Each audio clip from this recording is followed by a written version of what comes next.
आप सभी का चित्रंजन पाठशाला में स्वागत है। जी हाँ दोस्तों, अभी जो मेरे चैनल पे नए हैं वो मेरे चैनल को सब्सक्राइब कर लें, बेल आइकन को प्रेस कर लें ताकि कोई भी वीडियो पढ़ाई से रिलेटेड अगर अपलोड किया जाए तो सबसे पहले नोटिफिकेशन आपके पास पहुँचे। तो आइए बिना देरी किए हम लोग अपनी पढ़ाई को स्टार्ट करते हैं।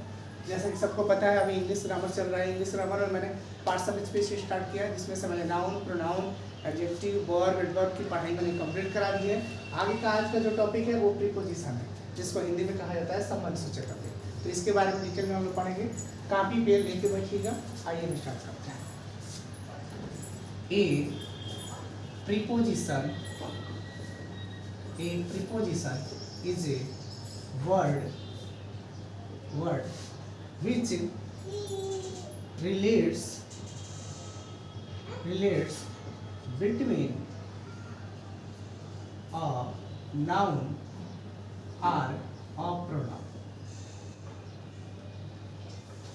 यानी कि जो संबंध सूचक अव्यय होता है वो एक शब्द होता है जो किसी नाउन या सर्वनाम के बीच में क्या होता है, संबंध स्थापित करता है। फॉर एग्जाम्पल जैसे इन हो गया, इनटू हो गया, ऑन हो गया, एट हो गया, बिटवीन हो गया, एक्सेट्रा। ये क्या है? ये है प्रीपोजिशन वर्ड्स। फॉर एग्जाम्पल मान लीजिए किसी टेबल पे पेन है तो हम लोग क्या करते हैं, for example a book is on the table.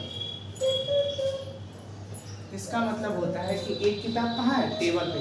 यानी यहाँ पे जो टेबल है वो क्या है, नाउन है। और नाउन का जो संबंध बता रहा है, कौन बता रहा है, आन बता रहा है। तो वही कह रहा है कि एक किताब टेबल पे यानी मेज पे है। तो आन यहाँ पे क्या हो जाएगा, आन यहाँ पे हो जाएगा प्रीपोजिशन। दूसरा देखते हैं example. A cat jumped into the well। यानी एक जो बिल्ली है वो किसमें कूदती है, किसमें कूदी है, कुएं में कूदी है। यानी जो into होगा वो क्या होगा, प्रीपोजिशन होगा, यानी संबंध सूचक अव्यय। यानी वेल का जो संबंध है कौन बताएगा, into बताएगा। तो ऐसे ही प्रीपोजिशन में जितने वर्ड्स होते हैं इनकी संख्या थोड़ा बड़ी मात्रा में होती है। तो जितने जो वर्ड्स होते हैं वो क्या करते हैं, किसी नाउन या सर्वनाम से पहले आके उनके संबंध को क्या करते हैं, स्थापित करते हैं। ठीक है, हम आगे स्टार्ट करते हैं। कंजक्शन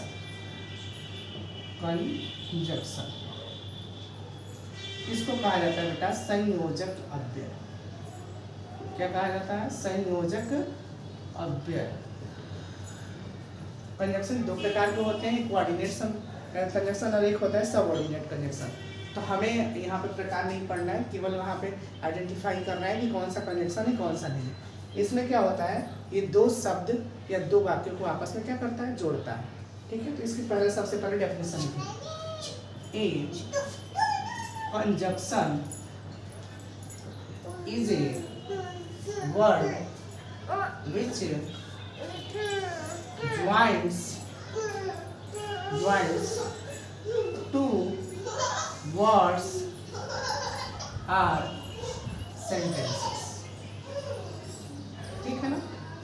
इसका मतलब ये होता है कि एक संयोजक अव्यय वो होता है जो किसी दो शब्दों को आपस में जोड़ता है या दो वाक्यों को आपस में जोड़ता है।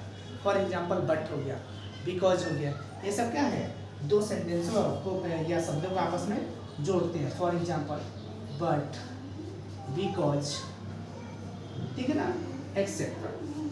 वाई भी हो जाएगा। मतलब बहुत ऐसे वर्ड्स हैं जो सेंटेंसों को आपस में क्या करते हैं, जोड़ते हैं। ठीक है ना, एक्सेट्रा। ये दो वर्ड्स या दो सेंटेंसों को आपस में क्या करते हैं बेटा, जोड़ते हैं। ठीक है ना। फॉर एग्जाम्पल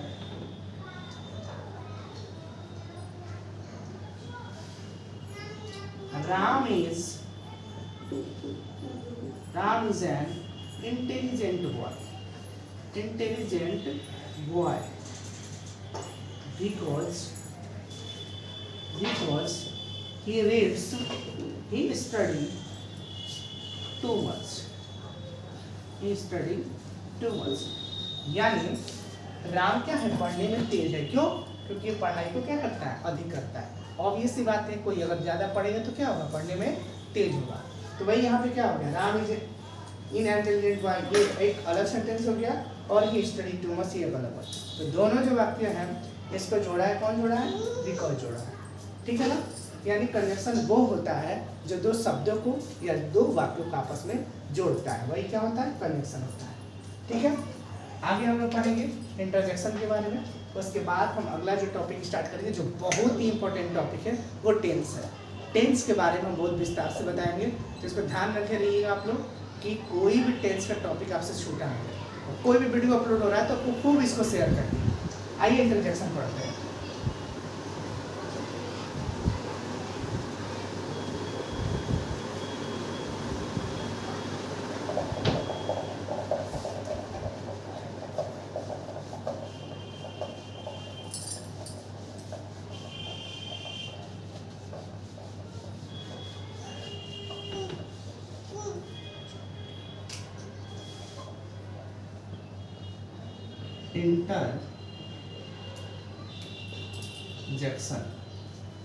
इंटरजेक्शन का मतलब होता है विस्म यादि बोधक अव्यय, ये इंटरजेक्शन का मतलब होता है। ठीक है ना, इसका डेफिनेशन, इसमें इंटरजेक्शन में क्या होता है, only feelings, we show the feelings, हम लोग केवल भावनाओं को क्या करते हैं, प्रदर्शित करते हैं। फॉर एग्जाम्पल, हमें कहीं कुछ गिरा मिल गया, जैसे मान लीजिए रोड पे चल रहे हैं और 500 का नोट मिल गया, तो मन में क्या होगा, लड्डू फूटेगा, यानी मन क्या हो जाएगा, एकदम खुश हो जाएगा। तो जो हैप्पीनेस होगी वो क्या होगा, इंटरजेक्शन होगा। मान लीजिए कहीं चल रहे हैं, पैर में चोट लग गई, तो वहाँ पे सैडनेस होगा, मन दुखी हो जाएगा, तो सैडनेस होगी। ये दिखता है, नहीं दिखता है, केवल क्या करते हैं हम लोग, महसूस करते हैं। तो वही लिखा जाएगा, and interjection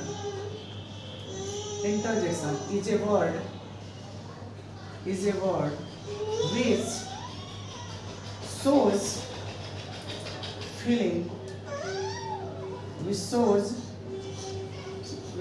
feelings are expressions। ठीक है ना, यानी कि ये भावनाओं को और फीलिंग्स होती हैं, अंतरात्मा में जो भी फीलिंग्स होती है, मन से जो निकलने वाली फीलिंग्स होती है, उसी को क्या हम लोग करते हैं, इंटरजेक्शन में पढ़ते हैं। फॉर एग्जाम्पल, अगर आप लोग मैच खेलने अगर जीत जाए तो क्या कहते हैं, हुर्रा। और इंटरजेक्शन का एक फॉर्मूला होता है कि कोई भी शब्द होता है हुर्रा, इसके लेटर खत्म होने के बाद एक्सक्लेमेशन मार्क लगता है, क्या लगता है, विस्मयादिबोधक चिन्ह लगता है। ओ, आह, सौरो, ठीक है ना, एक्सेट्रा। तो ये होता है विस्मयादिबोधक अव्यय। इसमें ये होता है बेटा कि कोई भी शब्द अगर वो खत्म होता है तो उसके अंत में इसके एक्सक्लेमेशन मार्क लगता है, जिसको हम कहते हैं विस्मयादिबोधक अव्यय। ठीक है, तो ये हमारा पूरा पार्ट्स ऑफ स्पीच होगा। अगला जो टॉपिक होगा इसको आप लोग पढ़ लीजिएगा, ये होगा टेंस। टेंस को हिंदी में कहा जाता है काल। ठीक है ना, तो टेंस की पढ़ाई हम करेंगे कल। इसके लिए आप लोग थोड़ा स्टडी कर लीजिएगा। टाइम जो होगी इवनिंग में 7 PM टुडे, ठीक है ना, 5/5/2025 को, और ये 7 बजे से स्टार्ट होगा। और टेंस के बारे में आप लोग विधिवत एक बार पढ़ लीजिएगा, ताकि जब पढ़ाया जाए चीज़ों को तो आप लोग को आसानी से समझ आए।